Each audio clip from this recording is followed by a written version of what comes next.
Alors bonjour à tous. Aujourd'hui, nous continuons la lecture de la chaîne d'or. Et nous en sommes rendus au verset 28 à 30 de l'évangile selon saint Matthieu, chapitre 6, que je vais lire. Et pourquoi vous inquiétez-vous pour le vêtement? Observez les lys des champs, comme ils croissent, et ils ne peinent ni ne filent. Or, je vous dis que Salomon même, dans toute sa gloire, n'était pas vêtu comme l'un d'eux. Si donc Dieu revêt ainsi l'herbe des champs, qui est aujourd'hui et demain sera jetée au four, ne le fera-t-il pas bien plus pour vous, gens de peu de foi? Et tout de suite nous tirons un commentaire de saint Jean Chrysostome, qui nous dit la chose suivante. Après nous avoir enseigné à bannir toute sollicitude pour la nourriture, notre Seigneur passe à une autre nécessité moins importante, le vêtement. Car le vêtement n'est pas d'une aussi pressante nécessité que la nourriture. Et pourquoi vous inquiétez-vous pour le vêtement?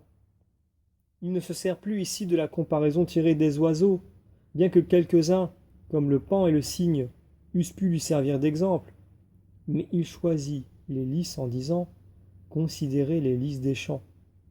Il veut faire ressortir l'inépuisable richesse de la providence divine à l'aide de ces deux choses, la magnificence et l'éclat des lys, et la faiblesse de ces êtres que Dieu revêt d'une si éclatante splendeur. Saint Augustin nous dit à son tour, il ne faut point interpréter trop subtilement ces divins enseignements dans un sens allégorique et rechercher ce que signifient ici les oiseaux du ciel ou les lys des champs. Le Sauveur n'a recours aux comparaisons qu'il emprunte à la nature extérieure que pour nous aider à comprendre des choses d'un ordre plus élevé. Et saint Jean Chrysostome de continuer en disant « Au temps marqué par la Providence, les lys déploient leurs feuilles, se revêtent de blancheur, se remplissent de parfums, et ce que la terre n'avait pu donner à la racine, Dieu le lui communique par une opération invisible. Tous reçoivent avec une égale abondance, pour qu'on n'y voit pas un effet du hasard, mais le résultat d'une disposition de la providence de Dieu. Par ces paroles, il ne laboure pas. Notre Seigneur encourage les hommes. Par ces autres, ni il ne file point, il ranime la confiance des femmes. Saint Jean Chrysostome, avec lequel nous allons enchaîner deux autres commentaires, nous dit ceci dans le premier. Cette doctrine du Sauveur ne tend pas à interdire le travail, mais la sollicitude, comme lorsqu'il a dit plus haut, les oiseaux ne sèment point. Et ailleurs, dans un autre ouvrage, saint Jean Chrysostome nous dit « Et pour faire ressentir davantage cette providence qui surpasse toutes les inventions de l'industrie humaine, il ajoute « Je vous déclare que Salomon, etc. » Saint Jérôme nous dit à son tour « En effet, quelle soierie, quel pourpre royal, quel riche tissu peut soutenir la comparaison avec les fleurs? Quel rouge plus vif que celui de la rose et quelle blancheur plus éclatante que celle du lys? Aucune pourpre ne peut l'emporter sur la violette. C'est une vérité qui n'a pas besoin de démonstration.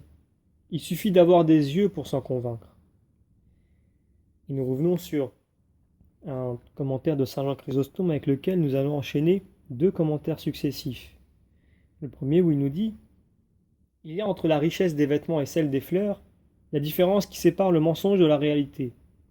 Si donc la magnificence de Salomon, le plus splendide des rois, a été surpassée par celle des fleurs, comment la richesse de vos vêtements pourra-t-elle effacer leur éclat? Et cet éclat des fleurs a triomphé de la magnificence de Salomon, non pas une ou deux fois, mais pendant toute la durée de son règne. C'est ce qu'indiquent ces mots, dans toute sa gloire. Car pas même un seul jour, il ne put atteindre la riche parure des fleurs. » Et saint Jean Chrysostome, dans un autre ouvrage, nous dit donc « Ou bien notre Seigneur parle ainsi parce que Salomon, sans travailler, pour se procurer des vêtements, donnait cependant des ordres en conséquence. Or, le commandement est presque toujours accompagné de colère dans celui qui le fait, et de froissement dans celui qui l'exécute. Les fleurs, au contraire, reçoivent leur riche parure sans même qu'elles y pensent. » Et saint Hilaire, à son tour de compléter en disant « Ou bien par les lys, on peut entendre les célestes clartés des anges, que Dieu lui-même revêt d'une gloire éblouissante. Il ne travaille ni ne file, car la grâce qui a, dès leur origine, assuré le bonheur des anges, se répand sur tous les moments de leur existence, et comme après la résurrection des hommes, seront semblables aux anges.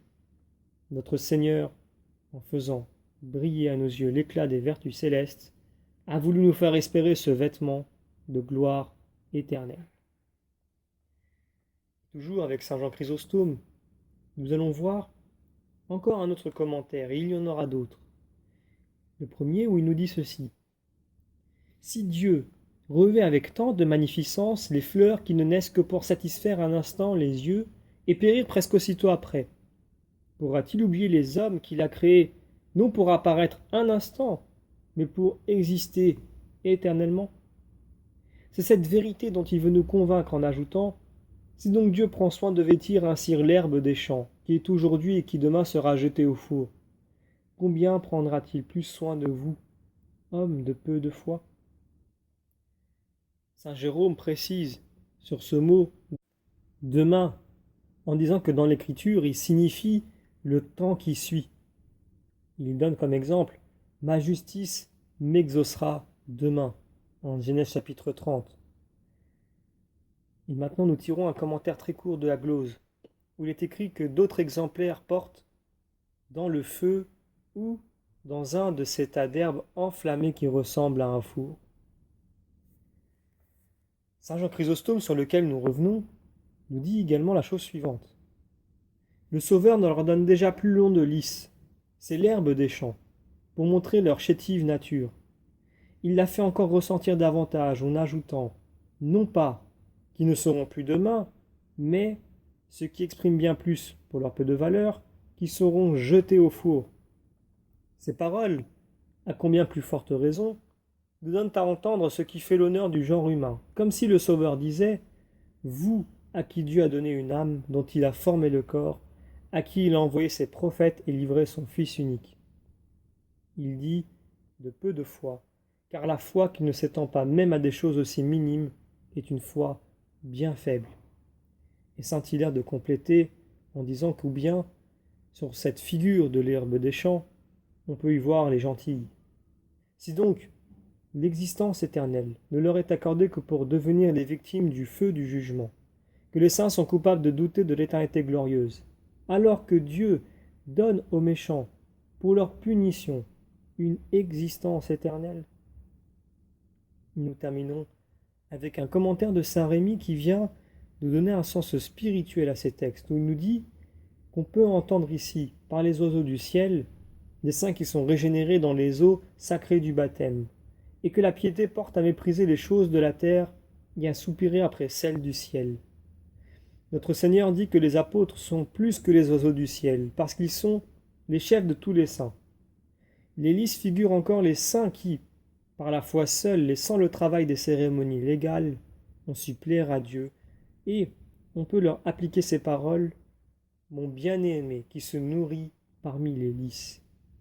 Les lys sont encore la figure de l'Église à cause de la blancheur éblouissante de la foi et du parfum de la bonne vie. Et c'est d'elle qu'il est dit « Elle est comme le lys parmi les épines ». L'herbe des champs figure les infidèles dont il est écrit « L'herbe s'est desséchée et la fleur est tombée ». Et le four, la damnation éternelle en ce sens, si Dieu n'a pas refusé aux infidèles les biens du temps, à combien plus forte raison nous accordera-t-il ceux de l'éternité?